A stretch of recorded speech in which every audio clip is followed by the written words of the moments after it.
하나님의 말씀은 시편 41편입니다.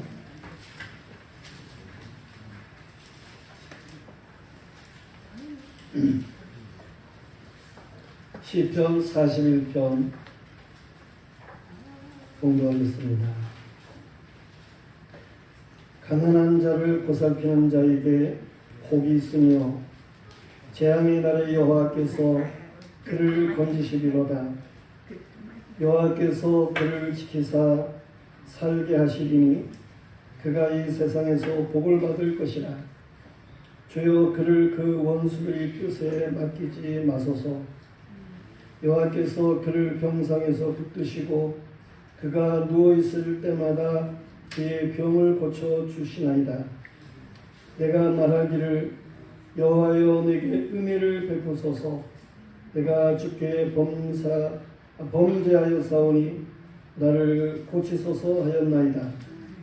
나의 원수가 내게 대하여 악담하기를 그가 어느 때에나 죽고 그의 이름이 언제나 없어질까 하며 나를 보러 와서는 거짓을 말하고 그의 중심에 악을 쌓았다가 나가서는 이를 널리 선포하오며 나를 미워하는 자가 다 하나같이 내게 대하여 수건거리고 나를 해하려고 꾀하며 이르기를 악한 병이 그에게 들었으니 이제 그가 눕고 다시 일어나지 못하리라 하오며 내가 신뢰하여 네 떡을 나눠 먹던 나의 가까운 친구도 나를 대적하여 그의 발꿈치를 들었나이다. 그러하오나 주 여호와여 내게 은혜를 베푸시고 나를 일으키사 내가 그들에게 부응하게 하소서. 이로써 내 원수가 나를 이기지 못하오니 주께서 나를 기뻐하시는 줄을 내가 알았나이다. 주께서 나를 온전한 중에 붙드시고 영원히 주 앞에 세우시나이다. 이스라엘의 하나님 여호와를 영원부터 영원까지 송축할지로다. 아멘. 아멘. 이제 성가대 찬양했습니다.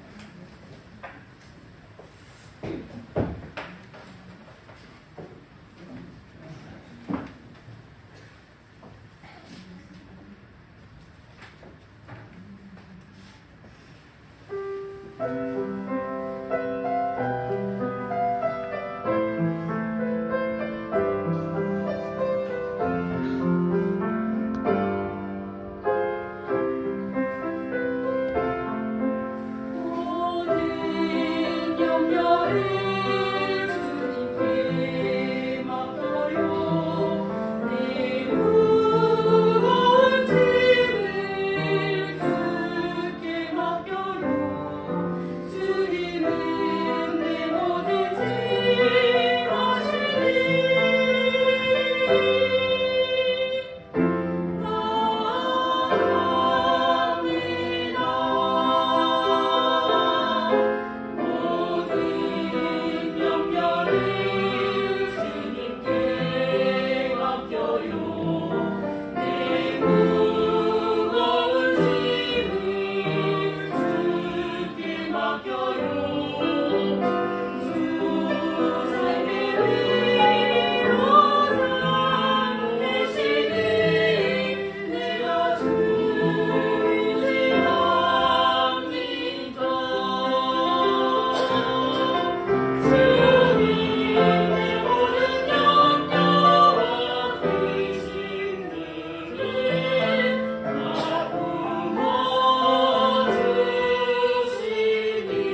시편은 150편인데 시편을 5군으로 나누어서 말씀하고 있음을 보게 됩니다. 왜 5군으로 나누었느냐? 그것에 대해서 다른 데로 그런 말씀들이 있지만은 어떤 분은 모세오경, 구약 앞에 나오는 성경이 모세를 통해 5권의 성경이 있는데 거기에 내용과 비슷하게 그렇게 구분을 했다. 그런 이야기를 하는 분도 있습니다. 어쨌든 우리가 시편 1편 말씀을 선고하게 될 때에 복 있는 자에 대해서 말씀으로 시작을 했습니다. 그리고 오늘 시편에 있어서 1권 마지막 부분인 41편 말씀을 대하게 되는데 이 41편 말씀도 역시 복 있는 사람에 대해서 말씀하고 있음을 보게 됩니다. 하나님의 말씀은 복 있는 자에 대한 말씀인 것을 믿으시길 바랍니다. 우리가 사람들이 복을 받았구나 그렇게 알 수 있을 정도로 복을 받는 그런 복도 있고요. 다른 사람들은 몰라도 하나님께서 우리에게 은밀하게 주시는 그러한 또 영적인 복이 있습니다. 사람들이 알지 못, 세상 사람들이 잘 알지 못하는 그러한 신령한 복이 있습니다. 하나님께서는 우리 모두에게 저런 복 있는 자가 되도록 말씀하고 있음을 믿습니다. 시편 1편 말씀에서 말씀을 죄로 묵상하는 사람이 복이 있다. 그렇게 시작을 했는데 1권 마지막 부분인 41편에서는 그 말씀을 실천해서 가난한 자를 보살피는 자에게 복이 있다. 그렇게 말씀하고 있습니다. 하나님을 사랑하면 말씀을 묵상하는 거예요. 그리고 하나님의 계명에 이웃을 사랑하라 그랬는데 이웃을 사랑하는 것은 가난한 자를 보살피는 것입니다. 여호와 하나님은 고아의 아버지가 되시고 과부의 신랑과 같이 역사하시는 분이셔요. 여호와께서는 가난한 자를 위해서 구약에 희년이라고 하는 제도를 두셨습니다. 희년이라고 하는 것은 어떤 사람이 가난해져 가지고 조상 때부터 주어진 그 기업을 다른 사람에게 팔아먹었을 때에 그것이 제일 가까운 사람이 물러줄 수 있어요. 제일 가까운 사람이 그것을 물러줄 수 있습니다. 그런데 제일 가까운 사람도 물러주지를 않으면 그러면 49년이 지난 49년이 지난 다음에 50년째 되는 해에 가가지고는 그 기업이 팔아먹은 사람에게로 다시 돌아가는 거예요. 본래의 주인에게로 다시 돌아가는 거예요. 그러니까 이 하나님의 희년의 제도 이것은 영원한 가난한 사람이 없습니다. 50년 있으면 그 기업이 다시금 돌아오는 거니까 아무리 누가 물러주질 않아도 다시 돌아오도록 되어 있으니까. 그래서 희년, 기쁨의 해라 그런 얘기입니다. 아주 즐거움이 넘치게 되는 그런 해라고 하는 것입니다. 그 외에도 하나님께서는 율법을 통해서 여러 가지 제도를 말씀했는데 히브리 사람 같은 경우는 종이 되었으면 6년 동안은 섬기지만 7년째에는 종에서 자유함을 누리게 되는 이러한 자유의 법이 있습니다. 그것도 역시 이제 기쁨을 가져오는 거죠. 그런가 하면 밭의 열매를 가난한 자들 위해서 어느 정도 남겨두라는 거예요. 가난한 사람들이 거두어 갈 수 있도록. 그런가 하면 이스라엘 백성들은요 3년에 한 번씩 11절을 하는 게 있어요. 물론 매년 하는 게 있지만은 3년에 한 번씩 11절을 하게 되는데 그 3년에 한 번씩 하는 11조는 이거는 가난한 사람들을 위해서 나눠주도록 그렇게 되어 있는 11조인 거예요. 그런가 하면 가난한 자의 저당물을 누가 이제 받아가지고 있을 때에 그걸 밤에까지 가지고 있지를 말라는 거예요. 왜냐하면 그 가난한 사람이 뭔가 덧부잘 이불이라든가 그렇지 않으면 밥을 해 먹어야 될 솥이라든가 그런데 그걸 밤중까지 가지고 있으면 가난한 사람은 어떻게 해요? 밤에 추위에 떨어야 될 것이고 밥도 해 먹을 수가 없는 그런 지경이 되면 안 되잖아요. 그래서 저당을 잡더라도 가난한 사람 거 그렇게 밤중까지 가지고 있지 말라. 그런 구약의 교회와 윤리의 법도 이러한 것이 있는데 이처럼 가난한 자에 대한 배려가 있는 그러한 법들이라 그런 얘기입니다. 오늘 시편 41편 1절 말씀에 보면 이 가난한 자를 보살피는 자에게 복이 있다 그랬는데 이 가난한 자라고 하는 단어가 이스라엘 말로는 딸이라는 단어로 되어 있습니다. 이 딸이라고 하는 단어는 물론 가난한 자로 번역할 수 있지만 다르게는 도움이 필요한 자로 그렇게 번역을 할 수 있는 말씀인 거예요. 이 세상에는 도움이 필요한 자가 많습니다. 그리스도인들은 저들을 보살필 줄 알아야 된다는 거예요. 지금은 도움이 필요 없을 수도 있지만은 사람들이 언젠가는 도움이 필요할 수 있습니다. 내가 지금은 도움이 필요치 않지만 언젠가는 도움이 필요한 그런 사람이 될 수 있는 거예요. 저는 수재를 당해가지고 많이 어려움을 당했던 그런 때가 있습니다. 그때에 물론 다 어려운 때이지만서도 그래도 적은 도움을 받는 일이 있어서 참으로 유용했음을 생각하게 되는 거예요.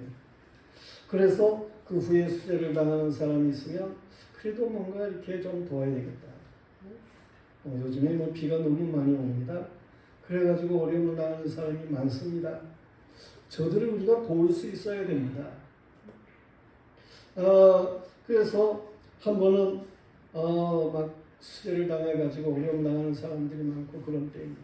저희 어머니가 떡집을 하고 계시니까 그 어머니가 이 좀 어려운 사람들을 우리가 뭘로 도울까 좀 돕자 그래가지고 떡집을 하니까 비가 막 쏟아지는 때인데 떡을 가지고 택시를 타고 저 신대방역에 뒤에 가면 문창초등학교가 있는데 그쪽 신림동 쪽에 어려운 때였어요. 그 문창초등학교에 한 사람 수재를 당한 사람들이 집결해 있었습니다. 그래가지고 가는데 비도 많이 오고 질서도 없고 그런 가운데 나름대로 좀 어려움이 많았지만 그랬던 기억이 있습니다. 아멘. 장애인들이 하는 말 중에 어느 날 갑자기 자신이 장애인이 되었다는 거예요. 멀쩡하다는 것, 그걸 우리는 자만해서는 안 됩니다. 저런 어려움을 당하는 사람들에게 냉정하게 굴어서도 안 되는 것입니다. 오늘 말씀은 이 가난한 자, 도움이 필요한 자를 긍휼히 여기면 복이 있다. 그런 말씀입니다. 아멘. 어떤 복을 받습니까? 세 가지로 말씀을 하고 있는데 첫째로는 가난한 자, 도움이 필요한 자를 도우며 살피면 그러면 이 세상에서 복을 받는다는 거예요. 아멘. 예수님은 제자들을 가르치는 산상보훈, 마태복음 5장부터 7장을 가리켜 말하는 거죠. 이 산상보훈에서 제일 먼저 복 있는 사람으로 말씀을 시작하고 있음을 볼 수 있어요. 아멘. 심령이 가난한 자는 복이 있나니 천국이 그들의 것이며 애통하는 자는 복이 있나니 그들이 위로를 받을 것이며 온유한 자는 복이 있나니 그들이 땅을 기업으로 받을 것이며 의에 줄이고 목마른 자는 복이 있나니 그들이 배부를 것이며 긍휼히 여기는 자는 복이 있나니 그들이 긍휼히 여김을 받을 것이며 마음이 청결한 자는 복이 있나니 그들이 하나님을 볼 것이며 화평케 하는 자는 복이 있나니 그들이 하나님의 아들이라 일컬음을 받을 것이며 의를 위하여 박해를 받은 자는 복이 있나니 천국이 그들의 것이니라. 아멘. 이 팔복 중에서 오늘 말씀과 깊은 관계가 있는 말씀이 있어요. 긍휼히 여기는 자는 복이 있나니 아멘. 그들이 긍휼히 여김을 받을 것이며 라는 말씀. 우리는 모두가 다 복받는 사람이 되어야 됩니다. 하나님의 말씀이 복받는 말씀이니까 아멘. 복받는 자가 되어야 하는 거예요. 아멘.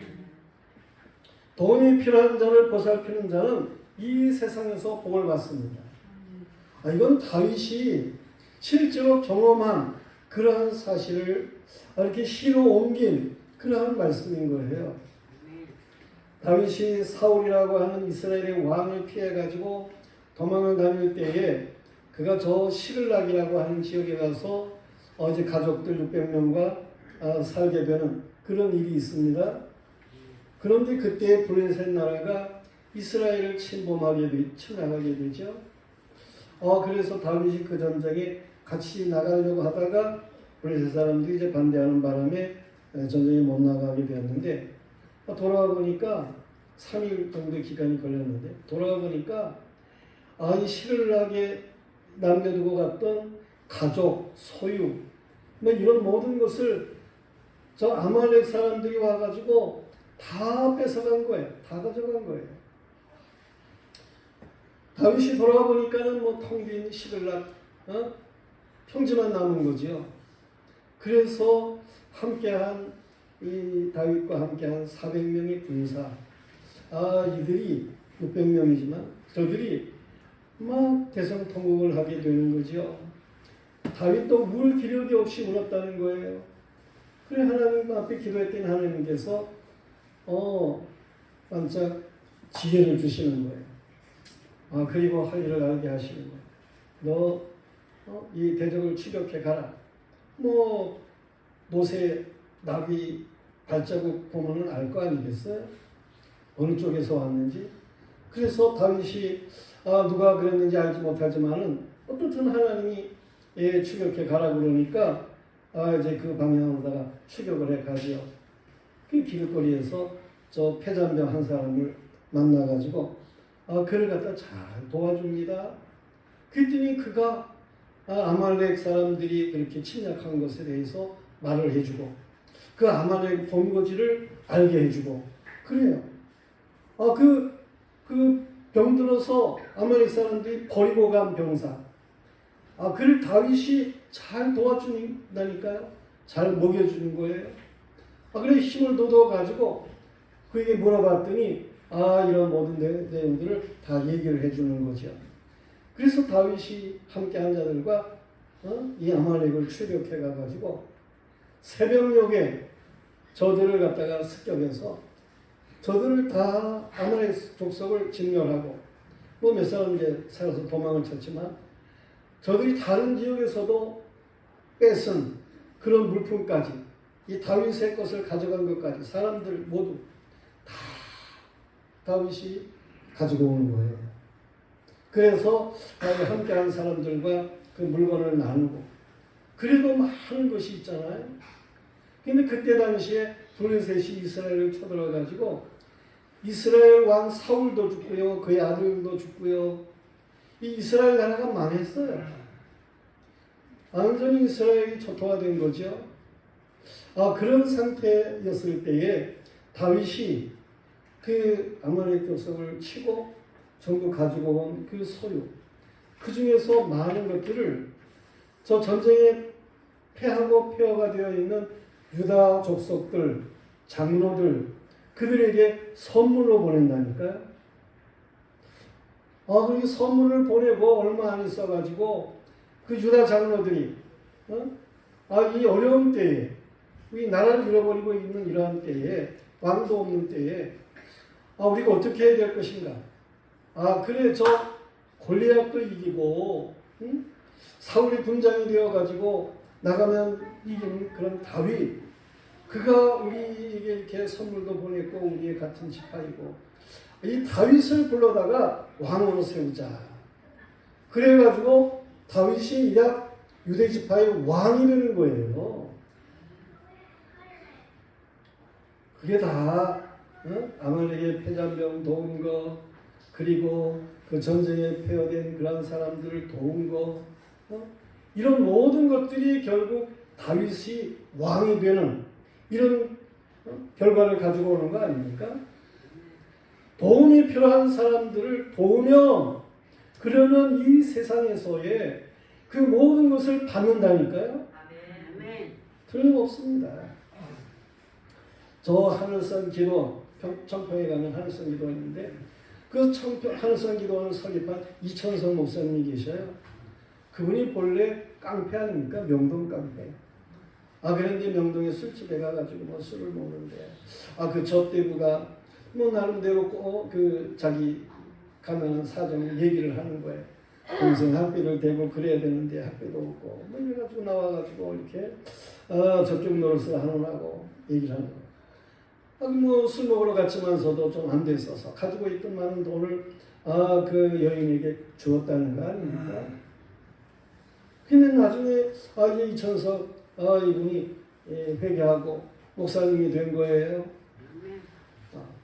목사가 되어가지고 저 미국에 집회를 가졌어요. 근데 어떤 권사님을 만난 거예요. 그분이 누구냐 하면은 바로 명동에 거기 술집에서 젖대부 노릇을 하던 그분이 동생이 공부를 잘해가지고 잘 되고 또 자기는 회개하고 그래가지고 예수를 믿어서 권사님이 되어가지고 옛날에 깡패였던 분이 목사가 되고 젖대부였던 분이 권사가 되어가지고 만난 거 아니에요? 그래가지고 그 권사님이 잘 살고 계시니까 예전에 주었던 거 몇 배로다가 청원 목사님에게 드리면서 이거 목회를 하세요. 뭐 그래가지고 줬다는 거 아닙니까? 이 세상에서 다 받는다니까요. 긍휼히 여기면 받는 거예요. 또 다른 이야기가 있어요. 인천 저기 어떤 지역에 거기에 두 분 예수 믿는 분이 사셨는데 그 지역에 도시가스가 들어온다는 거예요. 그래가지고 이 도시가스를 놔야 되겠다. 그러는데 그 값이 얼마냐 하면은 800만 원이 된다는 거예요. 그런데 뭐 두 모인이 800만 원이 있어야지요. 그래서 하나님 어떻게 해야 됩니까? 800만 원 있어야 이 도시가스를 놓는다는데 뭐 기도를 했어요. 근데 어느 날 그 집 앞에 어떤 개가 한 마리 온 거예요. 그런데 그 개가 뭐 보니까는 좀 뭔가 멍해요. 그리고 가까이 오라니까 또 와요. 그래서 그에게 또 뭐 먹을 걸 주고 뭐 그랬는데 가지를 않는 거예요. 그래가지고 그를 이렇게 잘 기른 거 아니에요? 근데 어떤 분이 그 멀지 않은 곳에 계시는 분이 와가지고 그게 자기 개라는 거예요. 그래가지고 데려갔어요. 근데 그 데려갔어도 뭐 묶어놓지를 않고 그래서 그랬는지 이 노인네로다가 집으로다가 계속 오는 거예요. 그러니까 그 개 주인이라고 하는 분이 아주 그냥 기르세요. 그래가지고 이 두 어른에게 개를 기르겠다는 거 아니에요? 근데 걔가 그래도 좀 나이가 많이 먹었던 것 같아요. 그래가지고 얼마 많이 있다가 죽었어요. 그래도 뭐 많이 길렀고 가까워졌고 그러니까 안 됐어서 이 두 어른이 개를 갖다가 잘 묻어주고 개 무덤까지 이렇게 잘 비석을 만들어줬다는 거예요. 근데 그 개 주인이라고 하는 분이 사실은 본래 주인은 아니에요. 그분이 어떤 친구가 이 친구에게 내가 미국에 이민을 가는데 이 개 좀 맡아달라고 그래가지고 그분이 맡았던 거예요. 근데 뭐 현찮게 맡은 거지. 그러니까 집에는 개같이 그렇게 돌아다니고 그런 거죠. 그래 그 친구 이 한국에 살고 있는 그 친구가 미국에 있는 친구한테 전화를 했어요. 그 개 죽었다. 그런데 어떤 분들이 그렇게 아주 정성스럽게 길러가지고 그래서 죽을 때까지 잘 돌봤는데 그 개가 죽으니까는 이렇게 개 무덤까지 해도 거기다가 비석까지 이렇게 비석이라 해봤자 사람 죽은 같이 했겠어요. 그렇지만은 그렇게 해놨다 그런 거예요. 이 미국에 있는 친구가 한국에 날라왔다니까요. 그래가지고 와서 정말 그 개를 많이 사랑했었으니까 그 개 무덤을 보고 그분 노인에게 정말 감사하다고 그렇게 이야기를 하면서 그리고 금일봉을 주고 간 거예요. 근데 꺼내보니까 그게 값이 얼마냐 하면 850만 원. 850만 원. 개 돌보고 50만 원 들어갔겠지만서도 도시가스 놓을 수 있는 800만 원이 탁 생긴 거예요. 그래가지고 그걸 놓았다니까요. 그걸 이제 우리 최기구 목사가 그 이야기를 들은 거 아니에요? 그 교회, 최기구 목사의 교회 부목사, 여자 목사인데, 그 사람도 듣고, 그랬어요. 또 어느 날, 이제 이 담임 목사, 부목사가 점심을 먹으러 가는데, 어느 집 앞에 중고양이 한 마리가 이게 버들버들 떨고 있는 거예요. 이걸 두 분이 탁 보는 순간 무슨 생각이 나느냐 하면은 850만 원. 그 생각이 난 거예요. 그래가지고 그 고양이를 안고 왔어요. 교회로 안고 와가지고 이제 그 입구가 이렇게 잘 되어 있는 교회인데 거기 박스를 갖다가 이렇게 놓고 우유하고 빵을 사다가 아주 먹이면서 잘 돌본 거예요. 혹시 주인이 나타날 수도 있으니까. 근데 아닌 게 아니라 한 이틀 지나가지고 이 경찰하고 주인이라고 하는 분이 나타난 거예요. 이 고양이를 찾는데 고양이가 없어진 거예요. 그래가지고 앞집 뒤집 물어보니까 어떤 분이 이렇게 안고 가더라는 거지. 그래가지고 CCTV도 봤대나 어쨌다나 그래가지고 와가지고 보니까 여기 와 있는 거예요. 그래 하마터면 이 도둑으로 몰릴 뻔한 거예요. 물론 돌려줬지만 저희 친구 목사니까 제가 그 사람한테 직접 들은 얘기입니다. 우리가 정말 하나님 앞에서 바르게 도울 자를 돕는 그런 믿음의 사람들이 되어야 되겠다. 그런 얘기입니다. 예수님은 소자에게 한 것이 곧 내게 한 것이니라. 그렇게 말씀을 하셨어요. 주님의 이름으로 도움이 필요한 자를 보살피면 그리하면 이 세상에서 복을 받습니다. 틀림없습니다. 잠언 11장 24절 25절에 보면 흩어 구제하여도 더욱 부하게 되는 일이 있나니 과도히 아껴도 가난하게 될 뿐이니라. 구제하기를 좋아하는 자는 풍족하게 줄 것이요 남을 윤택하게 하는 자는 자기도 윤택하여 지리라. 그렇습니다. 우리가 충분히 나눌 줄을 안다면 그 아무에게도 슬픔을 없을 것이다. 그런 노래 가사도 있고 그런데 어쨌든 나눔의 기쁨 속에 우리가 살아갈 수 있어야 하는 것입니다. 그런가 하면 오늘 말씀의 두 번째는 여호와께서 그의 병을 고쳐주신다. 그랬어요. 도움이 필요한 자를 도우며 그러면 그의 병을 고쳐주신다. 그런 말씀입니다. 가난하고 병든 자를 보살피면 여호와께서도 보살피는 자들의 믿음과 성의를 보아서도 병든 자를 고치십니다. 마가복음 2장 말씀에 보면 어떤 사람이 중풍병이 들었어요. 그랬을 때에 그 친구들이 이 중풍병자를 침대에다가 누이고 그리고 이제 네 귀퉁이를 잡고 예수님에게로 간 거예요. 근데 예수님을 만나려고 하는 사람들이 인산인해를 이루고 있는 거예요. 저들을 뚫고 들어갈 수가 없어요. 저들도 다 예수님한테 가까이 가려고 하니까.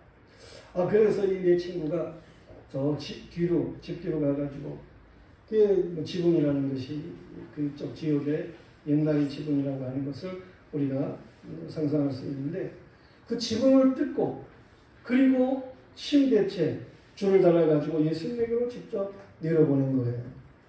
그랬을 때 예수님께서 뭐라고 말씀하십니까? 그 말씀 성경에 보면 저희의 믿음을 보시고 그 내 친구 저들의 믿음을 보시고 예수님께서 그 병자에게 말씀하시기를 작은 자여 네 제사함을 받았느니라 말씀을 하시는 거예요. 즉시로 병이 낫지요. 제사함을 받았다는데 네 상을 가지고 집으로 돌아가라. 중풍병자가 건강해져가지고 걸어 나가는 거예요. 그렇게 이 보살필 자를 도울 때에 놀라운 역사가 나타난다. 그런 말씀입니다. 도움이 필요한 자를 보살피면 병든 자도 양심이 있지 여호와 하나님께 기도하게 마련인 거 아니겠어요?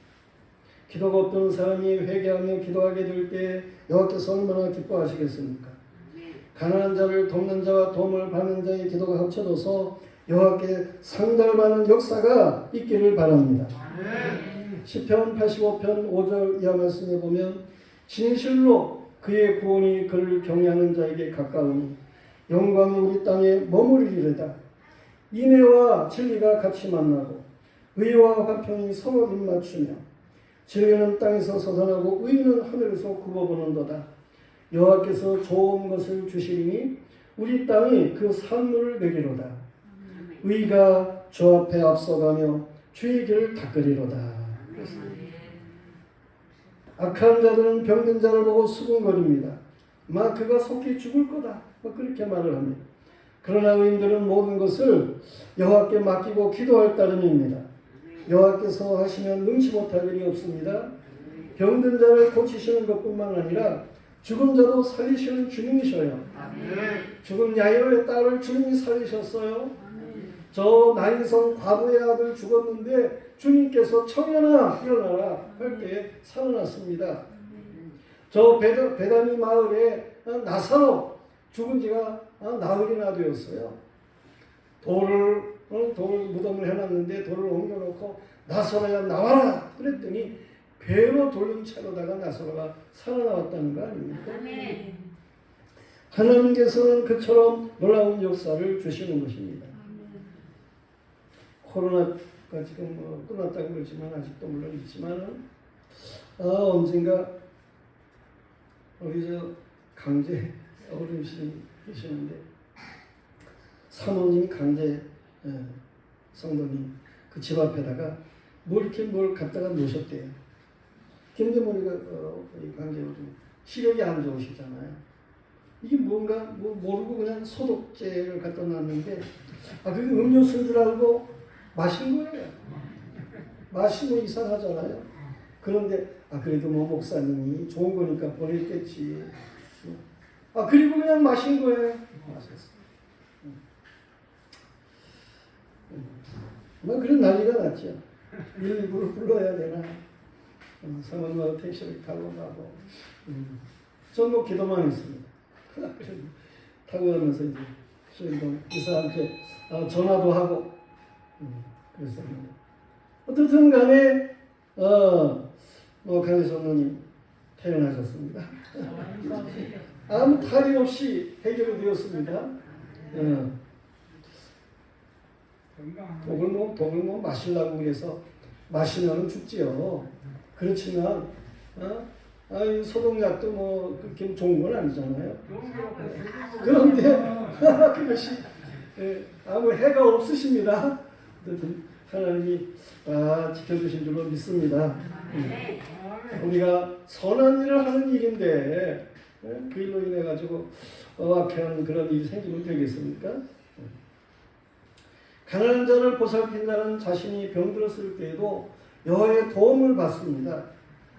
유다의 히스기야 왕 죽을 병이 들었어요. 이사야 선지자를 하나님이 보내가지고 너 죽을 거다. 그래가지고 당장 죽게 됐어요. 유언하라는 거예요. 죽을 거니까.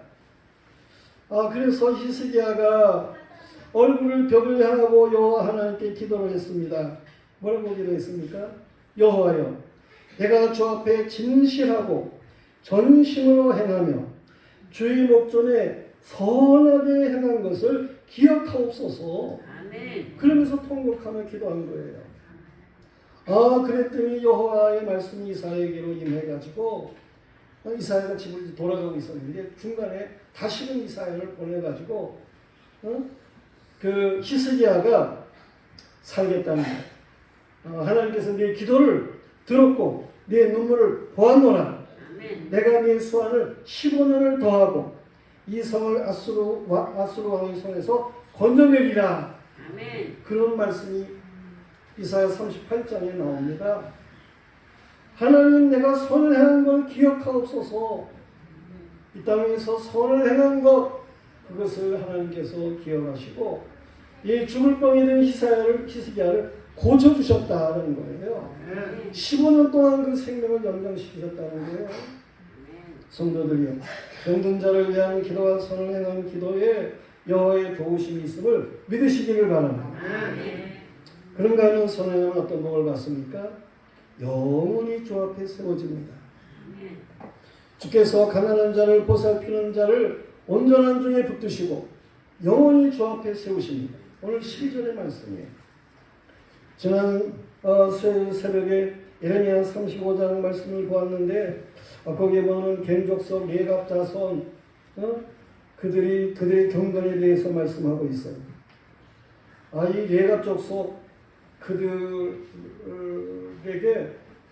이 예레미야를 통해 가지고 하나님이 말씀하셨죠. 레갑 족속 데려다가 포도주를 먹게 해봐라.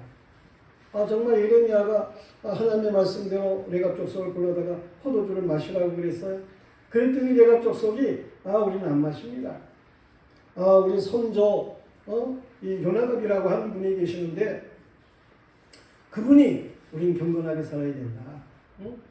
그러니까 너희 포도주 마시지 말아라. 그렇게 말씀을 했다는 거예요. 그래서 이 레갑 족속은 포도원도 경영하지를 않습니다. 경건하게 살아라. 그렇게 말씀을 했기 때문에 저들은 집도 짓지를 않습니다. 천막에 사는 거예요. 경건하게 살아라. 너희 밭 같은 거 이렇게 많이 소유하려고 그러지 말아라. 그래가지고 농사도 짓지를 않으니까 종자도 필요 없습니다. 그래서 집에 종자도 두지를 않습니다. 그게 레갑 족속들이 행한 그런 일이에요. 선조가 경건하게 살라고 말한 그런 말도 저들은 그렇게 철저하게 지키는데 여호와 하나님이 말씀하신 경건의 말씀을 그걸 얻으면서 살아? 하나님이 저들을 이 유다 백성을 책망하시는 그런 말씀입니다. 우리는 하나님 앞에서 정말 바르게 살아야 됩니다. 그런데 그 말씀 가운데에 이 레갑 족속을 말하는 그런 말씀 가운데 어떤 말씀이 있느냐 하면은 하나님의 예레미야를 통해서 말씀하시기를 예레미야 35장 19절의 말씀인데 이 레갑 족속 그들이 그렇게 경건하게 정말 하나님 앞에 바르게 살아가는 그러한 사람들이니까 이들이 여호와 앞에 설 사람이 영원히 끊어지지 아니하리라 그랬습니다. 레갑 족속 가운데에 이 경건하게 산 레갑 족속 가운데 하나님 앞에 세워질 자들이 영원히 끊어지지 않으리라. 영원히. 성도들이요, 여호와의 말씀에 순종하여 행하는 보살핌과 선행은 하늘 생명책에 기록이 되는 거예요. 하늘 생명책에 기록된 대로 하나님이 기업을 주신다니까요. 이 하늘의 기업은 영원히 쇠하지 않는 기업이에요. 영원한 기업이에요. 이 땅에서 선을 행한 대로 생명책에 기록되고 그것대로 기업을 주는 것은 영원히 쇠하지 않는 기업이 되니까 영원한 기업 아닙니까? 이 기업을 받으시기를 축원합니다. 예수님은 선한 사마리아 사람에 대해서 말씀하셨어요. 예루살렘으로 여리고로 내려가다가 강도 만난 사람 이야기잖아요. 그런데 그 길을 지나는 제사장과 레위인은 보험을 청하는 강도를 만났을 때 그냥 지나쳐 주랭랑을 쳤어요. 제사장 레위인 그들은 오늘날로 말하면 목사고 성도인 거예요. 근데 강도 만난 자를 보고 그냥 도망쳤다니까요. 그러나 여왕 중에 있는 선한 사마리아 사람은 강도 만난 자를 보고 긍휼히 여기고 가지고 있는 포도주와 기름을 응급 처치를 하고 자기 노새에 태워가지고 주막으로 가서 주막 주인에게 이 사람을 좀 도와주세요. 두 데나리온. 한 데나리온이 하루에 품삯이에요. 오늘날 하루에 품삯이 한 20만 원 돼요. 이틀 품삯이니까 40만 원. 그걸 주막 주인에게 주면서 이 사람 좀 돌봐주세요. 모자라면 내가 다시 돌아올 터인데 그때 다시 다 갚아주겠습니다. 그런 겁니다. 예수님이 이런 말씀을 하시고 제자에게 말씀을 하십니다. 누가 강도 만난 자의 이웃이냐 물으셨어요. 제자들이 당연히 선한 사마리아 사람이죠. 그렇게 대답을 했습니다. 예수님의 중심이 뭡니까? 말씀을 아는 것으로 끝나서는 안 된다는 거예요. 실천을 하라는 거예요. 도움이 필요한 자를 도우라는 거예요. 선한 사마리아 사람의 그림을 그린 사람이 많습니다. 빈센트 고흐, 이 고흐도 말년에 선한 사마리아 사람에 대해서 그렸어요. 그런데 그 그림이 다른 사람의 그림을 각색한 거예요. 먼저 들라 크루아라고 하는 사람이 그린 그림이 있어요. 이 들라 크루아라고 하는 사람이 그린 그림에는 노새가 예수님 왼쪽에 있었어요. 그런데 고흐가 그린 그림에는 이 노새가 오른쪽에 있습니다. 예수님 그림의 오른쪽에 있습니다. 이 들라 크루아가 그린 그림에는 선한 사마리아 사람이 붉은 옷을 입고 있습니다. 선한 사마리아 사람이죠. 좀 아까 제가 노새 오른쪽에 선한 사마리아 사람이. 그 선한 사마리아 사람이 들라 크루아가 그린 그림에는 붉은 옷을 입은 아주 강렬하고 다부진 모습인데 이 고흐가 그린 그림에는 이 선한 사마리아 사람이 노란 옷을 입고 있는 거예요. 노란색으로 칠을 했죠. 그것은 아주 따뜻한 느낌을 가지게 하는 색이죠. 이 고흐는 노란색을 좋아해요. 그죠? 해바라기를 그린 그런 사람 아닙니까? 이 고흐의 그림에 갈색 노색, 그것은 주인의 마음에 감동을 한 것처럼 이 앞발을 이거를 이렇게 딱 앞에 곤두세우고 모아서 곤두세우고 말. 등이 시면 강도를 만난 자의 무게를 이제 잘 보여주기도 하고 그리고 묵묵히 견디고 있는 그런 모습으로 그림이 그려져 있습니다. 정신병원에 있던 이 고흐, 그는 이 그림을 그리고 2달 후에 세상을 떠나게 되는 거예요. 이 고흐가 들라크루아의 그림을 각색한 것 같지만 이 고흐의 그림에 나름대로 스토리가 있다라고 하는 것입니다. 그걸 우리는 이해를 할 수 있어요. 우리는 강도 만난 자의 이웃이 되고 있는가 하는 것. 자신을 향한 질문이 필요합니다. 이 세상에서 우리는 복을 받을 만한가? 정말 병을 고침 받을 만한가? 주 앞에 영원히 세워질 선한 일을 하고 있는가? 저와 여러분 모두에게 이 세상에서 그리고 영원에 잇대어서 주님의 복이 충만하기를 축원합니다. 다 같이 일어나셔서 주부에 있는 찬송을 드리겠습니다.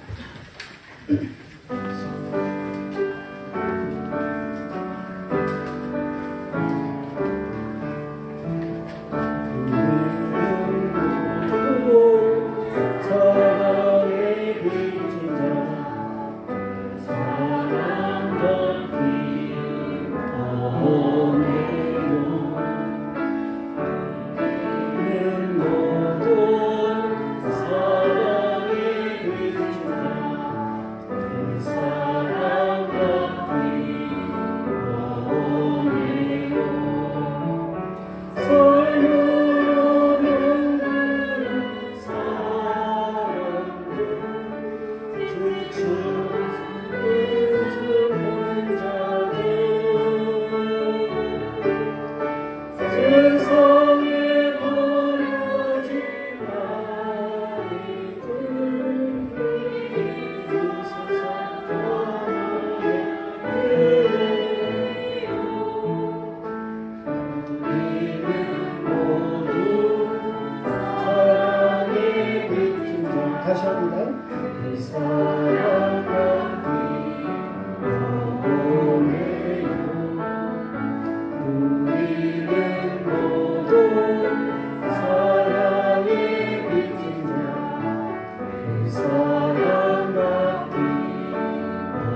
기도합니다.